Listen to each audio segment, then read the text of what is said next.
The saga of the Express Pearl in Sri Lanka continues. Here's the story from the Maritime Executive that was published on December the 1st, 2025.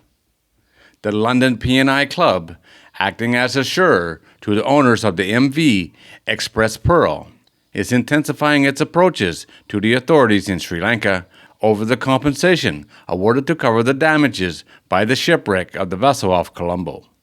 The Express Pearl, a newly built container ship with a capacity of 2,750 TEU, was owned by Singapore's Express Feeders. She was on a voyage eastward bound in May of 2021 when at least one of the containers began leaking onto the deck shortly after leaving the UAE. The cargo was believed to have included 25 tons of Iranian-produced nitric acid, among multiple classes of other dangerous cargo. The master sought and was denied refuge in the port of Qatar, as well as his next scheduled port in India, before sailing on to anchor off Colombo, Sri Lanka, its next scheduled port of call. Off Colombo, a fire broke out in Old Number 2 of the ship, but given the mix of dangerous cargo on board, it has still not been established exactly what caused the fire or where the seat of the fire was actually located. Reports assert that there were some delays in initially providing the ship with firefighting services, and later in permitting the ship to be moved into deeper water, by which time it was already sinking.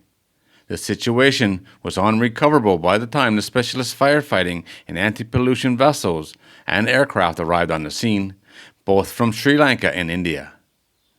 Acids, caustic soda, epoxy resin, plastic pellets, and bunker oil on board were either released or sank in containers when the ship went down, potentially creating a very large plastic spill.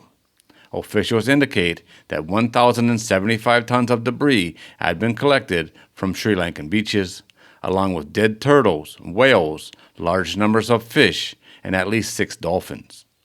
But it is unclear whether what was recovered from the beaches was linked directly or indirectly to the Express Pearl. As a precautionary measure, the Sri Lankan authorities altered local fishing due to fears of acid contamination, and also to allow salvage operations to continue safely. In July of 2025, Sri Lanka's Supreme Court ruled in favor of local fishermen in a human rights claim.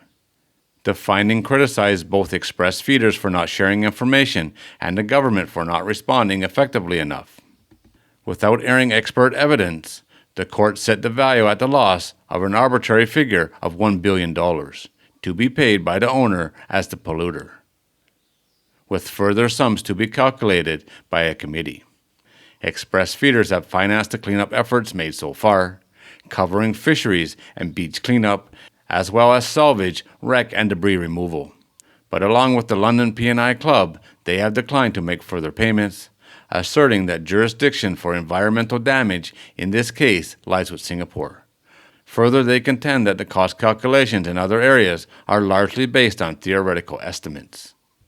They have referenced impartial technical advice issued by international tanker owner Pollution Foundation, which recommends internationally accepted methodologies for assessing oil spill damage, nitrogen added to the ocean, human health, air pollution impacts, turtle damage, impact on whales, microplastic-related damages, fisheries, microplastic and chemically related damages, fish consumers and beach users, fisher livelihoods, incurred costs, and future monitoring. The London P&I Club is now seeking the UK government's support to help with opening up a dialogue with the Sri Lankan government, which is standing by its judicial findings and is not responding to approaches. Neither the British nor the Sri Lankan government appears to be communicating with the other over the matter. James Bean, CEO of London P&I Club, told the Maritime Executive that the London P&I Club's position is that a negotiated settlement is in the best interest of the Sri Lankan government and the international maritime community.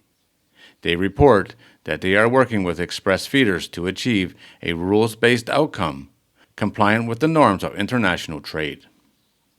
Obviously, this is a huge disaster, and it has been for a very long time, long before the fire even started.